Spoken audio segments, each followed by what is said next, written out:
Hi అండి, first time ఇంట్లో kulfi try చేశాను. అసలు ఇంత బాగా వస్తుందని కొంచెం కూడా ఎక్స్పెక్ట్ చేయలేదు. అంత బాగా వచ్చింది. ఈ కుల్ఫీతో చిన్న మెమొరీ కూడా ఉంది, నాకైతే షేర్ చేసుకుంటాను. సమ్మర్ హాలిడేస్ అప్పుడు ఎవ్రీడే ఆఫ్టర్నూన్ 3 o'clock ఒక సైకిల్ హార్న్ అయితే వినిపించేది.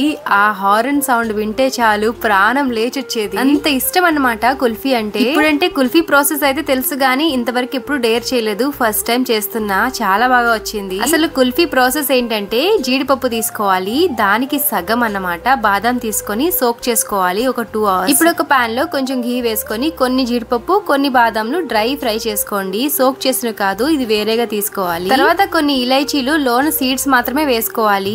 ఇలైచీ బయట లేయర్ అయితే వేయొద్దు, అది తినేటప్పుడు చాలా డిస్టర్బెన్స్ గా ఉంటుంది. తర్వాత ఒక మిక్సీ జార్ లో సోక్ చేసుకున్న కాజు బాదం, లైట్ గా షుగర్ వేసుకోవాలి. నేను ఇక్కడ ఫ్రెష్ క్రీమ్ కోసం పాలమీగడ వేసుకున్నా. ఇంట్లో పాలమీగడ ఉంది కాబట్టి వేసుకున్నాను. మీకు అవైలబుల్ లో లేదు అనుకుంటే అమూల్ ఫ్రెష్ క్రీమ్ ని యూజ్ చేసుకోండి.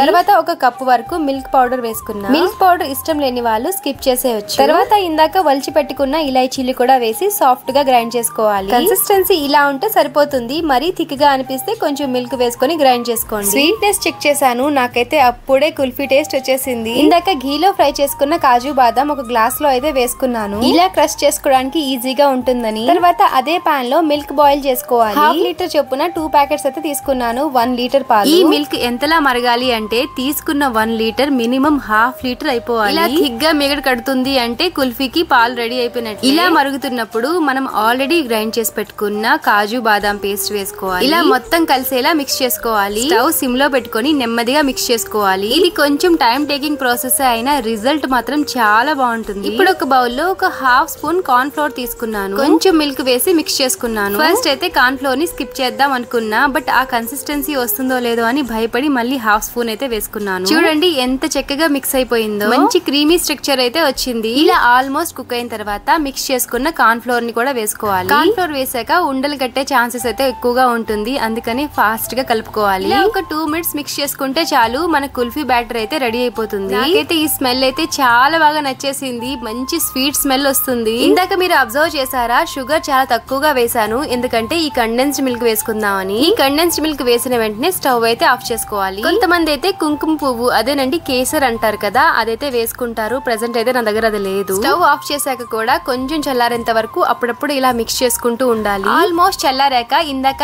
ఫ్రై చేసి క్రష్ చేసుకున్న కాజు బాదం కూడా వేసి చక్కగా ఒకసారి మిక్స్ చేసుకోవాలి. ఇప్పుడు పూర్తిగా చల్లారిన కుల్ఫీ మిక్స్ ని ఐస్ క్రీమ్ మౌల్డ్స్ లో వేసుకున్నాను. ఇలా గ్లాస్ హెల్ప్ తో వేసుకుంటే నీట్ గా పడుతుంది. ఈ ఐస్ క్రీమ్ మౌల్డ్స్ నేను మీషోలో తీసుకున్నాను. సేమ్ ప్రొడక్ట్ ఫ్లిప్కార్ట్ లో కూడా ఉంది, లింక్ ట్యాగ్ చేస్తాను. ఎవరికైనా నీడ్ ఉన్న వాళ్ళు వన్స్ చెక్ చేయండి. ఐస్ క్రీమ్ మౌల్డ్స్ లో వేయగా మిగిలినది ఇలా చిన్న స్టీల్ డబ్బాలో కూడా వేసుకున్నాను. ఇప్పుడు వీటన్నింటికి లిడ్స్ పెట్టేసి డీప్ ఫ్రీజర్ లో పెట్టుకోవాలి. మినిమం 6 to 8 hours పెట్టాలి. నేనైతే బిఫోర్ డే ఈవినింగ్ పెట్టా, నెక్స్ట్ డే మార్నింగ్ తీసాను. చూడండి ఈ కుల్ఫీ ఎంత పర్ఫెక్ట్ గా వచ్చిందో. ఈ స్టీల్ డబ్బాలో కంటే ఐస్ క్రీమ్ మౌల్డ్స్ లో పెట్టినవి ఇంకా పర్ఫెక్ట్ గా వచ్చాయి. పిస్తా నట్స్ వేసుకుంటే ఇంకా టేస్ట్ బాగుంటుంది. నేనైతే రోజ్ పెటల్స్ ని అలా వేసుకున్నా. టేస్ట్ అయితే చాలా బాగుంది. మీరు కూడా ఈ సమ్మర్ లో వన్స్ ట్రై చేయండి. ఇప్పటి వరకు వీడియోని చూసినందుకు చాలా థ్యాంక్స్. అలాగే వీడియోని లైక్ చేసి సబ్స్క్రైబ్ చేసుకోండి.